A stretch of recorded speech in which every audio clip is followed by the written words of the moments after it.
ಎಲ್ರಿಗೂ ನಮಸ್ಕಾರ. ನಾನು ನಿಮ್ಮ ರಘುರಾಮ್ ಕೆ ಪೂಜಾರಿ ಶಿರೂರು.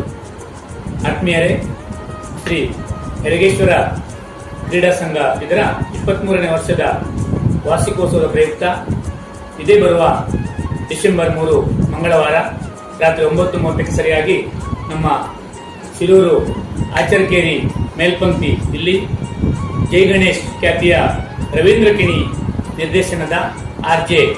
ಉದಯ ಆಚಾರ್ ಸಾರಥ್ಯದಲ್ಲಿ ಲೇಖಕ ಮಾರುತಿ ಬಡಕೆರವರ ಕೃತಿ ಆಧಾರಿತ ಸಾಮಾಜಿಕ ಕಥಾನಕ ಹಾಗೂ ಹಾಸ್ಯಭರಿತ ನಗೆ ನಾಟಕ ತಾಳಿ ಕಟ್ಟಿದರು ಗಂಡನಲ್ಲ ಅರ್ಥಾತ್ ಜ್ಯೋತಿ ಕಿರಣ್ ಎಂಬ ನಾಟಕವನ್ನ ನಮ್ಮ ಧರ್ಮಸ್ಥಳ ಗ್ರಾಮಾಭಿವೃದ್ಧಿ ಯೋಜನೆಯ ಸೇವಾ ಪ್ರತಿನಿಧಿಯಾದಂತಹ ಶ್ರೀಮತಿ ರೇವತಿ ಮತ್ತು ಶ್ರೀಮತಿ ಗೀತಾ ಇವರ ಮುಖ್ಯ